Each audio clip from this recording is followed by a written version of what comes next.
He was once the most beloved rebel in Hollywood, a pirate, a poet, a man who seemed untouchable on screen and unreachable in real life. Johnny Depp was magic. He could vanish inside any role, turn pain into performance, and darkness into gold dot, but behind the eyeliner and applause, there was a storm building, one the world would not see coming. Because while Hollywood celebrated him, the man himself was already unraveling. His childhood was bruised by violence. His father walked out when he was just 15, and his mother became both the fire and the fear. He later said his earliest memories were filled with chaos, confusion, and survival. He turned to music, then to acting, not for fame, but to escape. When Edward Scissorhands made him a star, he didn't feel like one, he felt like the creature he was playing, silent, misunderstood, trapped by what people wanted him to be. Hollywood adored his edge, his mystery, his madness, but what they didn't understand is that it wasn't an act. Johnny was running from something, always had been. The fame was a distraction. The roles were armor. He fell in love with Winona Ryder, carved her name into his skin, gave her his heart. When they broke up, he began to spiral. The tattoos changed, the smile faded, the drinking started. Then came Kate Moss, beautiful, wild, dangerous. Together they burned to hot to last. The press called them rock and roll royalty, but their love was built on chaos, and eventually, chaos always takes its toll.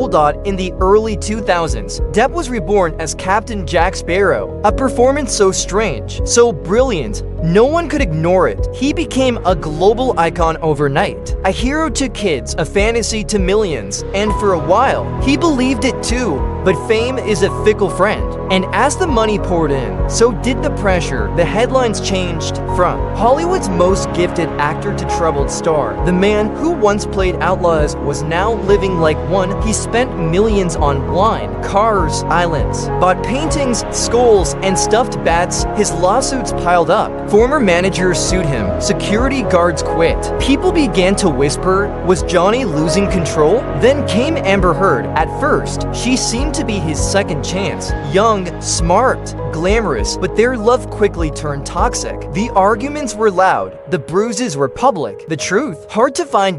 In 2016, Heard accused him of abuse, filed for divorce, filed for protection. The headlines exploded. Depp denied everything. His fans defended him, but Hollywood went quiet. Studios dropped him. Roles vanished. Disney moved on. The man who once ruled the box office was now a liability, a risk, a question no one wanted to answer.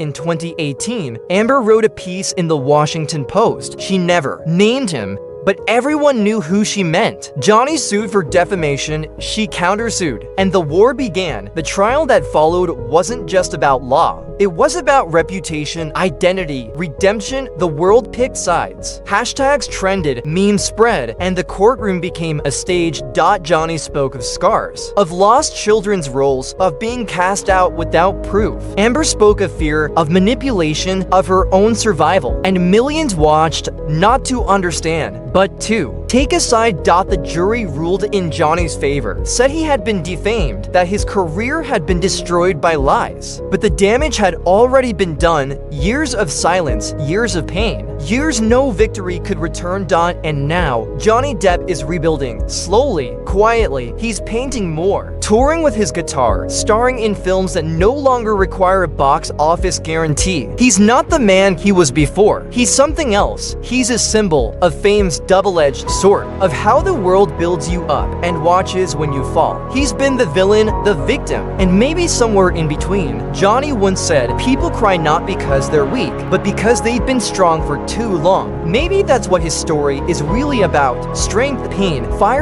So when you remember Johnny Depp, don't just think of the pirate. Think of the boy behind the eyes. The man who gave too much, lost too much, and still stands in the storm. Because in the end, this story isn't about celebrity. It's about being seen and maybe finally understood. He still stands in the storm, but the truth is, some storms never pass. They just become part of you. And for Johnny Depp, the damage wasn't only in the headlines, it was in the silence that followed. After the courtroom cleared and the cameras moved on, Johnny was left with something even harder than accusation. Emptiness, the kind that comes when you realize your name isn't just yours anymore. It belongs to public opinion. He wasn't immediately welcomed back. Studios still hesitated. Disney stayed quiet. And while the verdict may have cleared his name on paper, reputation doesn't heal that quickly, especially not in Hollywood. So he disappeared, not dramatically, not angrily, just quietly, into art, into music, into moments that didn't require applause. He started painting again, portraits of people like Heath Ledger, River Phoenix, Elizabeth Taylor, people who, like him, had been both adored and misunderstood, people who had felt the fire of fame and the cold of loneliness. He released his song with Jeff Beck. It wasn't about charts, it was about freedom. He performed in Europe, not for the cameras, but for himself. The stage felt safer than the screen, and slowly, the world began to look again.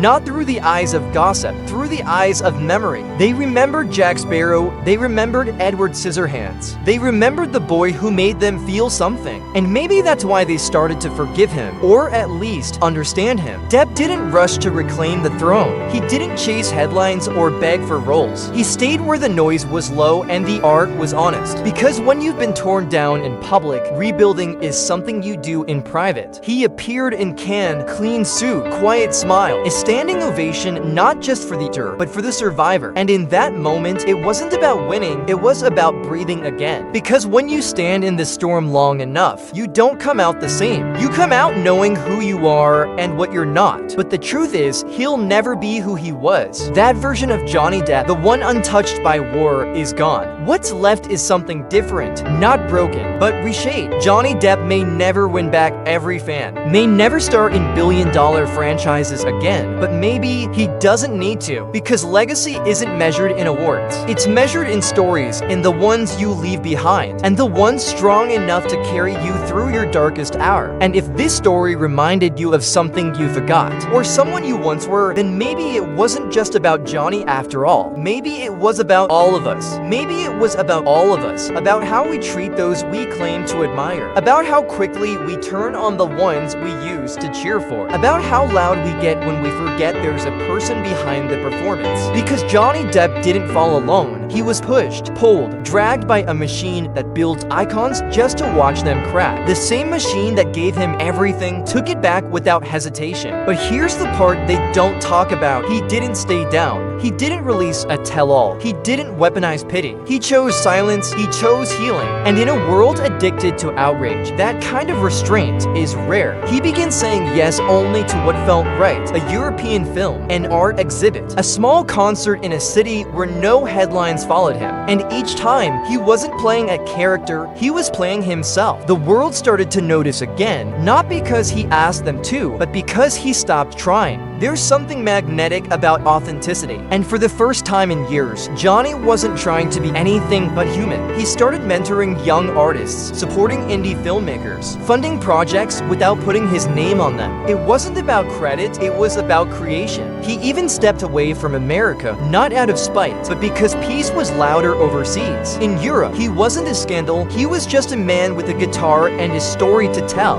And slowly, the narrative changed. Not everyone believed in his redemption, some never will, but that's not what he's chasing anymore. What he's chasing now is stillness, meaning a second life that doesn't depend on applause. Because Hollywood may have written him off, but art never did. And maybe that's the lesson here, that real artists don't disappear when the cameras do. They just go deeper, they stop performing, they start creating again, not for us, but for themselves. Johnny Depp may never reclaim the superstardom he once had, but maybe he found something better, a quiet place, a clear voice, a truth that doesn't need to be explained anymore. Because when the fire dies down, when the noise fades, when the spotlight moves on, all that's left is the person you are without the performance. And if this story reminded you that there's always something worth saving, even in the mess, then maybe, just maybe, his fall wasn't an end, it was a beginning. It was a beginning, not of a comeback, not of a victory lap, but of something far more important: clarity. Johnny Depp didn't come back to prove anyone wrong. He came back to prove to himself that he still existed outside the noise, that he was more than the roles, more than the rumors, more than the narrative written by people who never truly knew him. In many ways,